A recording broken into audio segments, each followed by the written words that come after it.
Hey, what is going on, everybody? Welcome to Upkick MMA, episode 178. I am Brendan. UFC Fight Night, Mackenzie Dern versus Xiaonan. We're going to talk about that here, also known as UFC Vegas 61. We're going to cover each one of those fights on the main card here. If you're looking for the prelims, it's going to be in the next video. We're going to cover that fight, Randy Brown, Francisco Trinaldo, Honey Barcelos versus Trevin Jones, and Sodiq Yusuff versus Don Shainis versus and the rest of the main card here. Before we get started, if you subscribe to the channel, I'd really appreciate it. If you like MMA, you like podcasts about MMA, you like UFC, Bellator, PFL, I cover all the fights here. I go over them, break them down round by round, take you through them, argue my points. If you like that stuff, subscribe to the channel so you know the next video is coming out. Let's go over the main event, shall we? Xiaonan getting the decision win. Mike Bell. Okay, you dingling. Okay, anyway, getting the majority decision win here. Rightfully so, I might add. We will break it down round by round what happened, but the general takeaway. Also, if you're looking for a specific fight, they are all timestamped down below, so if you want to jump to one, all the timestamps are down there, so in the comments. Sorry, in the video description. So let's talk about the main event, shall we? Mackenzie Dern had her moments. She looked okay, I guess. She looked good against someone like Xiaonan.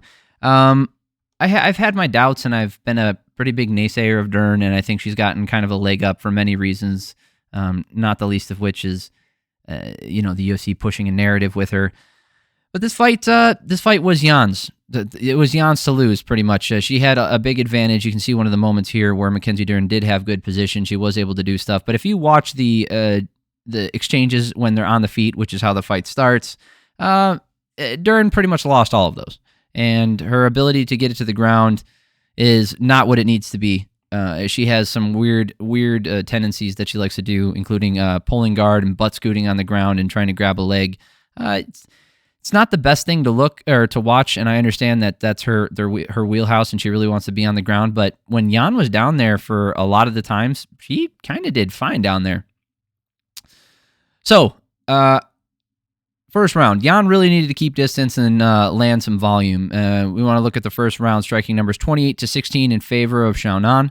Jan landed a really great left hand that swelled up Dern's right eye pretty early on. Jan with lots of volume, using side kicks to keep the distance, going low and through the body. Dern with the first takedown attempt with a single against the cage, did not get it. Dern tried to pull guard. Jan did a great job so far breaking her down. Dern attempted a toss, and Jan actually gets on top, landing some really good damage. 10-9 for her in this first round. There was nothing that Dern did in this first round that would give her any sort of leg up or anything that there was no indication that she was going to win on the feet if you just saw this first round.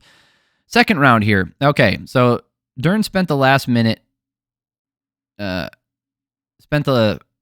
minute going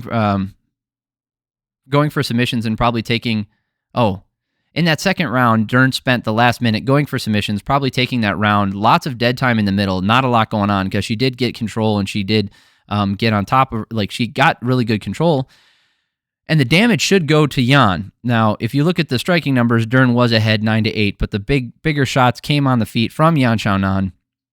But Dern had control in that round, and none of those shots really swung it in the favor of Xiaonan. So I think if you want to count damage, it's probably pretty close to even. So that swung to Dern's favor, in my opinion, 19-19. Definitely not a fucking 10-8. Nothing about that round was a 10-8. That's important for later. Nothing about that round was a 10-8. Dern pulled guard again in this third round. Did nothing doing. Jan was looking really tired, so Dern was kept pressing forward, and Jan landed a huge left hook at the end of a combo that rocked Dern, and Dern had to backpedal.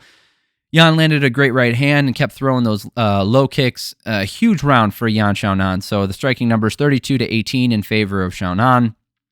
Big damage for her. Great shots. I had her up 29-28. Going into the fourth round, Jan definitely looked tired. Dern was not able to get the takedown despite Jan being tired.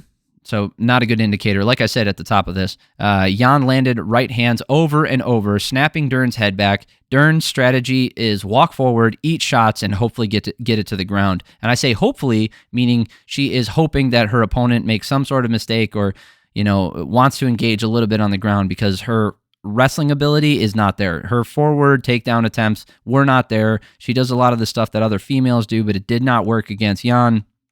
And it's not going to work against some of the highest level people in MMA either. It's just not. Her last, she lost that fight to Tecia Torres. It's pretty widely, it's widely agreed upon, and that doesn't always mean it's right. But if you break it down round by round, she lost that fucking fight to Tecia Torres. Nothing about that fight. And her reasoning for why she thought she won is she was moving forward. The asinine, first of all, that's an asinine statement. Second of all, the ignorance and outright gall that she has to say that she won a fight because she was moving forward. Get the fuck. She must have a fundamental misunderstanding about how fights are scored, because you can walk forward all the fuck you want. If you don't do damage and someone punches your face off the entire time, guess what? You ain't winning that fucking fight. I don't give a shit how much damage you can take if you don't give it out. You're going to lose. And she lost. She should have lost that fight. She got a fucked up decision. Dern was not able to get anything in this fourth round. Didn't do anything. She ate a ton of damage. Look at these striking numbers. They went even further in favor of Jan. 38-14. Lots of damage for her. I had her up 39-27. All she had to do was not lose this, not get knocked out or submitted in this last round. Dern bit down on her mouthpiece and started throwing hard. She did exactly what her coaches asked for her to start the fifth round. She knew she was down, and she had to go for it to get the win. Dern got the back early, and she was on the back the entire round. Not able to get the finish, though. She wasn't close to any of the other submission attempts except for an armbar with 15 seconds left. It wasn't even that close. Jan got out of it. There was a lot of excitement because the possibility that Dern could pull this out of her ass and possibly get a last-second submission would have been cool. She didn't fucking get it. Honestly, if you go back and watch it, it was not that close. Jan says, fuck that, and starts throwing hard shots as she scoots out of that armbar and starts throwing hard shots to Dern when she's on the ground. If you look at the striking numbers here, 7-4 in favor of Xiaonan. This was not a 10-8 round either, because despite all of the control time that she had, which she had quite a bit, 4 minutes and 35 seconds, she had one submission attempt. Oh, I'm sorry. They didn't give her credit for any. So she had at least one submission attempt. She landed almost no strikes in this last round. You want her total strikes, 97. Those were all garbage.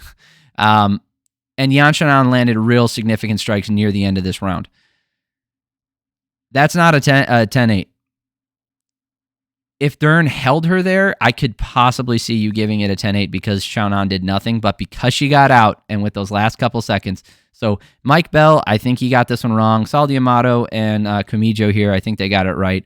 48-47, that's how I scored it in favor of Xiaonan. Now, I'm very happy that they did not give this a draw because Dern has gotten away with a lot of bullshit. Right? She should be on a 3-fight losing streak right now. And she should be going near the bottom of the pack when it comes to the ranked opponents. Nina Nunes should not have been ranked when she fought her, but because of her previous ranking, and she sat out for a long time, she wasn't taken out of the rankings. That's what put her in this higher ranking. And it should not have been where it was. Her Virna Jandiroba fight was pretty good. Her Randa Marcos fight was good. She's got a loss to Amanda Ribas early on. She's good compared to some of these lower level fighters in one. Some of these were at 115. Some of them are at 125. But all she had fucking problems missing weight.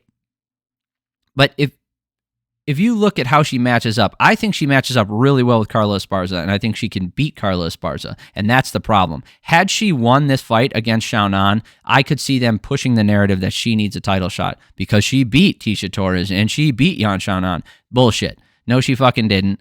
That's why I'm glad they didn't go the other way, and I'm glad they didn't give it a draw. Dern needs to drop down to the bottom of the top 10 here, maybe 9, and move everybody else up. She shouldn't be ahead of Tecia Torres, because if you want to argue that she was that was a close fight, then fine.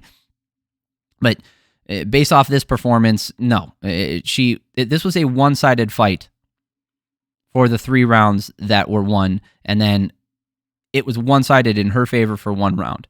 Okay, she's a good fighter, and she has her moments, but she has a lot to work on, and eventually she'll probably be champion, but it's unlikely, in my opinion, that it's going to be because she outright beats every challenger in the division. It's most likely going to be good timing, a little bit of luck, and favorable matchups, leading her to a favorable matchup for the championship. That is how I see her getting the belt, which, like I said, I do see happening in the future.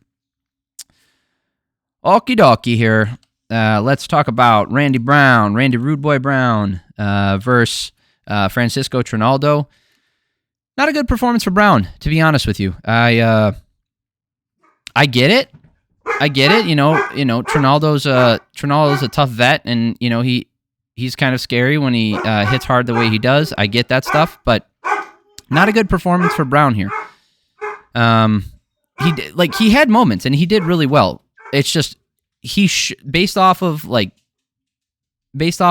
should have happened. That's why it's not a great performance for Brown, in my opinion. Brown should have destroyed him.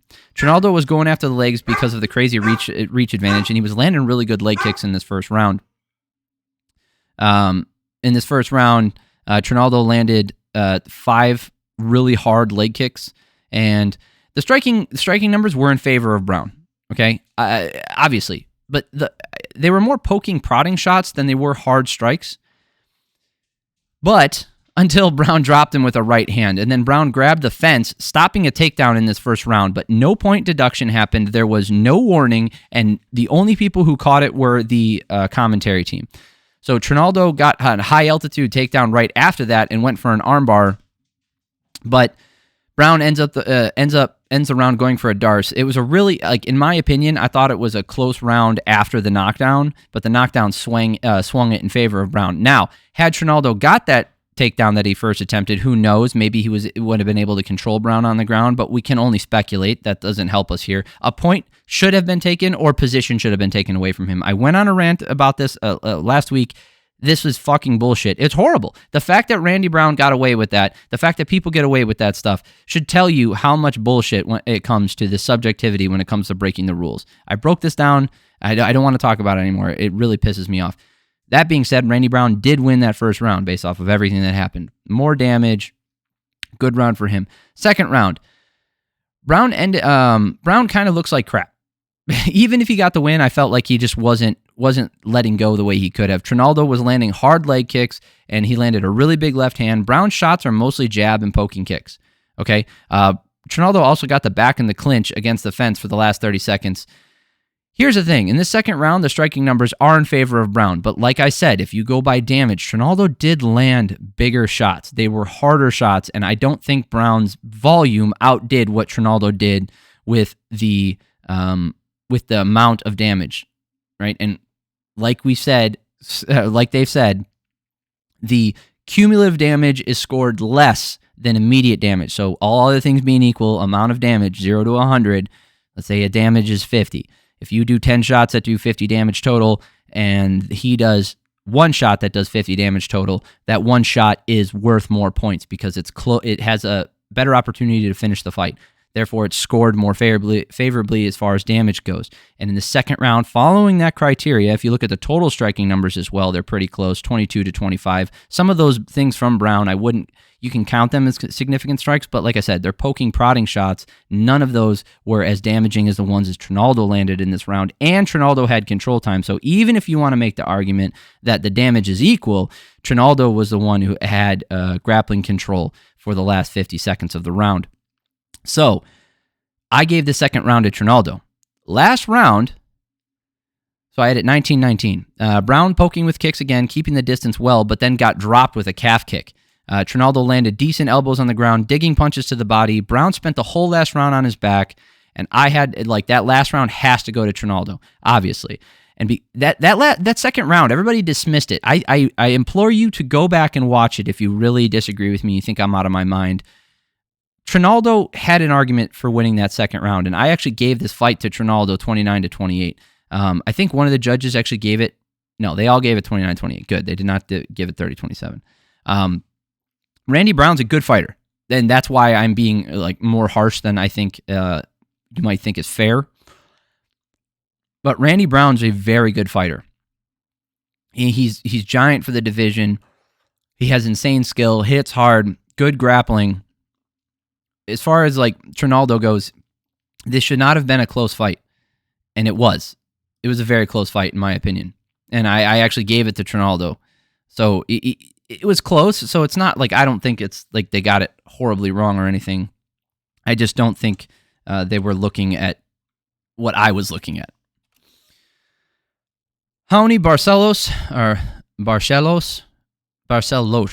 versus Trevin Jones. This was a fight. Xiaonan dominated from pretty much start to finish, landing pretty much at will, not getting much back in the way of Jones. Jones not giving much back in the way of damage. Both guys having moments a little bit for the first 2-3 minutes and mixing it up. They looked really evenly matched, but then Xiaonan had an advantage at the takedown, and I think that really screwed with Jones's confidence and ability to like open up and throw. So Jones wasn't doing anything off his back, gave up mount, purely defensive, and Xiaonan with the takedown and the damage on the ground took that first round 10-9. 14-4 as far as total striking numbers go. Easy round for Barcelos. Second round, on the feet, it's really it's close. So I wrote it should be going for takedowns, but honestly, Xiaonan landed a really great knee, controlling the clinch again. Jones is now more tentative, getting tagged, getting stunned, taken down. Barcelos landing so much damage, landing elbows. Jones has no answers for anything. He really didn't. It was 24-2 in the second round. It's worse than the first round, and you could tell that Barcelos was really putting it on him and pulling away. And here in this third round, 35-5, Barcelos was doing a ton of damage on the feet in the last round. Jones not able to do anything, wasn't letting his strikes go. Jones got kneed in the nuts. Okay, the little aside here. Jones got kneed in the nuts, took 19 seconds, and then immediately goes back into the fight and gets taken down. You deserve to lose if you have that little awareness of what's going on. You're losing the fight, an illegal strike happens, and you have the opportunity to recover and reevaluate what's going on, both cardio-wise, and it's not like he was the fresher fighter and he was hoping he was going to get in there and Barcelos was going to break because his cardio was given out. He was just getting tagged and beaten up this whole last round. I don't understand the logic behind this. I do understand that when you're in the fight, in those moments, time can slow down so you can feel like that 19 seconds felt like an eternity. But you got to have some self-awareness. You got to have some situational awareness. He had to have known he's losing the fight. There's no way in his head he could have worked that into thinking that he was winning. And then on top of that, how do you're told like you have time to recover, and he says no to it and just immediately goes back in. Take the time. Future note for any fighter, future fighters, or aspiring fighters who end up watching this. Take the time. There are situations when you don't want to take the time. Let's say you're winning the fight. Let's say your opponent is breaking, his cardio is going, and you don't want to give him a chance to rest. And let's say it didn't do a lot of damage to you, and you're ready to go. Absolutely. Take as little time as possible. Get right back in there, get in his face, and finish the fight. Not saying that. Not saying every situation is the same.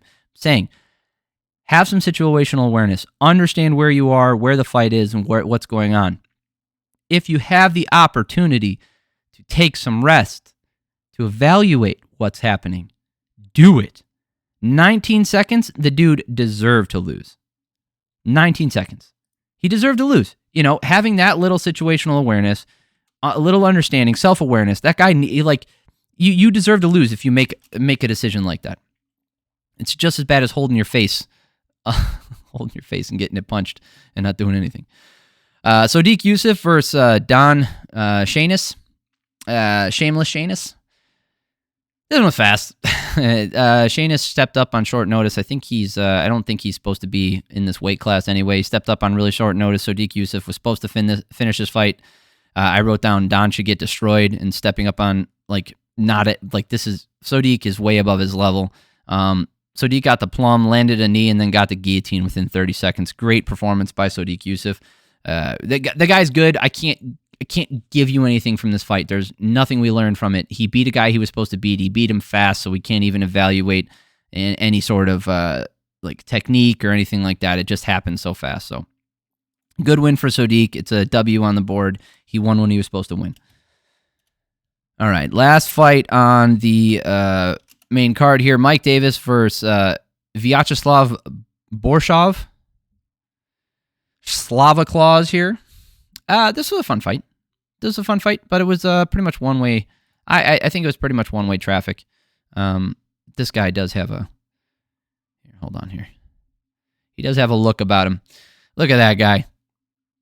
That Slavic Santa Claus here. Slava Claus. It was a good fight. It had moments. So both guys landed loading up really well on some really big shots early, and they did not land, sorry. They were missing most of their shots early to start the fight. Borshchev was landing some nice left hooks, one of them digging hard to the body and like a really good nasty leg kick. And then the takedowns happened. So Davis got the takedown, looking to grapple, taking him down a few times. He got the mount at one point. It looked like he was taking a nap, like when he got that takedown. It was so easy. Borshchev took a lot of damage on the ground, but makes it to the end of the round. I gave it a 10-8 for Davis in that first round. It was just one-way damage. Borshchev wasn't able to really unload. You look at the striking numbers in this first round, 37-21 in favor of Davis. Maybe, maybe that's not a 10-8. I just thought some of those shots that were landed on the ground were hard. I can understand if you gave it a 10-9. I gave it 10-8. Borshchev landed some big hooks to the body, a nasty calf kick to the left leg of Davis, and the pressure is making it hard to attempt takedowns in the second round. So he's doing a much better job. Slavikov's landing a huge right hand over the top, landing some good jabs.